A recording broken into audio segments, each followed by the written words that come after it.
Hey, welcome to Leaving CrazyTown with Finn and Sarah. Guess what we're going to talk about today?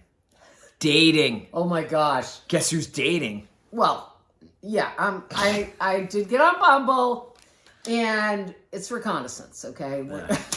Finn's dating Finn, but I do feel qualified to talk about the dating scene because I've done it in the past.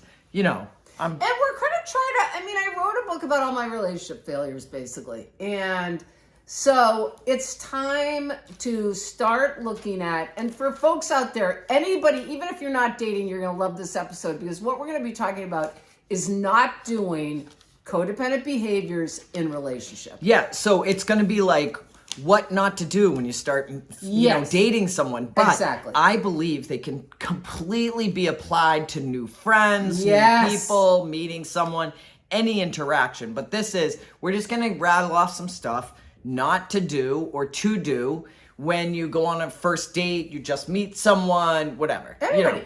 And you know anybody. what I just thought of is, and I've said this to clients over the years, what you do at the beginning is so critical. We're setting the tone, You're people. setting the tone. It's much harder down the road to suddenly try to set a boundary, even though you haven't set one for 2 years or whatever. If you set the baselines of what is acceptable and not acceptable from the beginning in any relationship, then you don't have to backtrack. But why do we not do it, Finn? Fear. Fear. We want to be liked. We want to be loved. We don't want to be rejected. All of that stuff. And let's be honest, if we're sitting in our own little cubby over here determining what a person we're about to meet wants to see, know, likes about you, delusion. We cannot control what someone else is thinking, feeling, or doing anyway. And how many people have dated someone and 6 months in, they're like, oh, I saw their true colors. Well, we're going to talk about showing your true colors from the beginning. From the beginning, people. All right. Number one. Go. When you go on a first date or you meet someone for the first time, not the time to share your entire life story. Yes, this reminds me, God bless myself, when I first got sober, okay? God bless Sarah. I would go on these dates, and, they'd be hearing my trauma history. Because I didn't know how to relate to people. And, you're in AA meetings, and you're so used to just, telling everything, right? But this is just say to yourself, you don't know this person. I don't know this person I'm going to go on a first coffee date with or even at a meeting. Yeah, it's really good to understand boundaries. What's the level of relationship I have with this person? Yes. What do they know? What do they like? Yes. You don't walk up to strangers. Well, some people do walk up to strangers in the grocery store because I used to be convinced I had a sign on me that said, tell me your deepest, darkest secret, and random people would tell them to me. That's not what we're doing here. No. We're getting to know someone. Getting to know someone. So right. What's another thing? Okay, another thing is, and this is going to sound totally, obvious, be honest. I know that sounds so crazy. But this friend of mine I was talking to recently, when we were talking about dating, said, she said the greatest thing, because I know you guys think about this. Wear what you like. Eat what you like. Say what you like. The thing is, you're getting to know someone and they're seeing you as you are, rather than, it's so funny, someone goes on a date and say they put on high heels, they're gonna get all dressed up. I was thinking about this recently because I haven't worn high heels in a long time. That's a whole other story. But anyways, it's you present who you are now. This is who I am. And if the person doesn't like who I am, in this body, in these clothes, speaking what I speak, the way I eat. In fact, my second husband, when we went on our first date, said he loved that I loved food because he said I was devouring food. So that's how my wife was. Yeah. But I'm going to talk about my first date. Go ahead. Chatham, Friendlies. I was about 10 years old, and my date ordered a Jim Dandy. If you remember, it's 4 scoops of ice cream with several sauces and everything. And my date ordered 4 scoops of chocolate ice cream, all chocolate sauce. Everything was chocolate on this Jim Dandy. Oh. And I was nervous, so I said I'd have the same. And you don't like it? I don't like chocolate. I don't like chocolate ice cream. I can tolerate it now. I would have gotten vanilla with butterscotch or something similar. Instead, I had a 4 scoops of chocolate ice cream with all chocolate sauce, and I wanted to vomit because I couldn't say what I wanted. Yes, so the whole thing about the codependency recovery is don't acquiesce or sacrifice yourself. And the insanity of it is to somebody you don't even know. You may not even like them 3 days from now. That's the insanity of codependency, is we're coming from fear of not being liked, fear of not being rejected, instead of the other way around, which is, do I like them?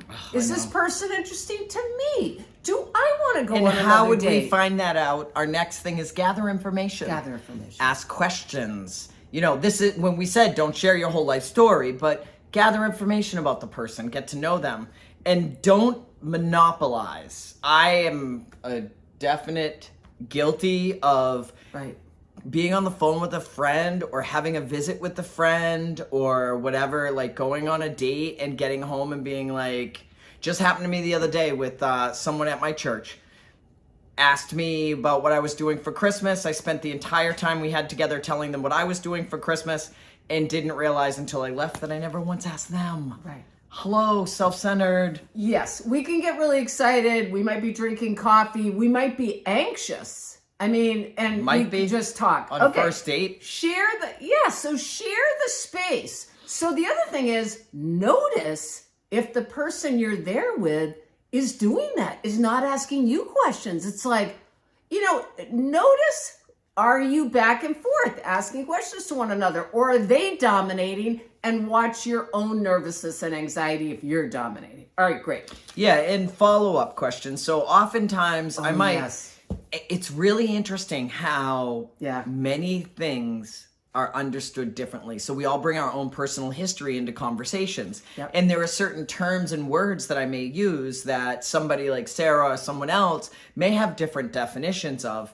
So if I ask a question and they give the answer, I'm not entirely sure what they mean, say you can ask for clarification. Yes. You can ask a follow-up, holy cow, a follow-up question. And yes or no questions don't get you very deep, but they can if they have follow-up questions. Yeah, clarification. And also, and this is part of self-centeredness too, watch for, if someone says, geez, I went to Paris last year, don't say, oh my God, I went to Paris last year too. And then say, geez, what was it like?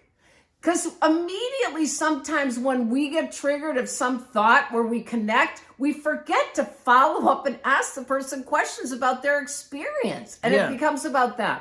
And if you want to share that you went to France last year, you could say, of all the cities I went to when I went, Paris was my favorite. Which one did you enjoy the most? Yes. So you can use your history to engage in, finding out more about it. Brilliant.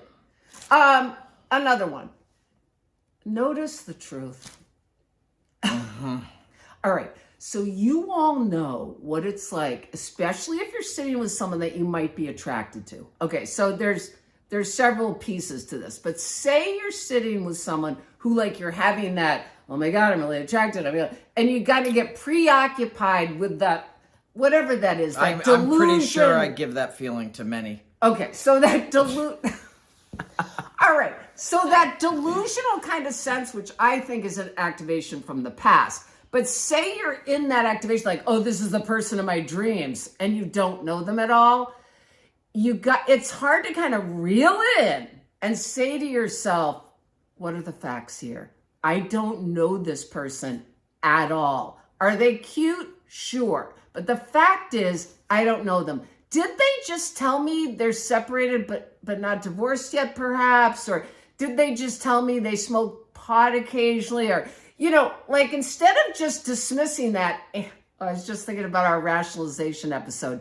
Go scroll back in the videos to the rationalization episode, because it's one of the funniest episodes. You can rationalize any of these we red have flags ever away. done on dating with Finn. It was hilarious. Okay. Yes, So a red notice flag. the facts. Notice the red flags. Yes.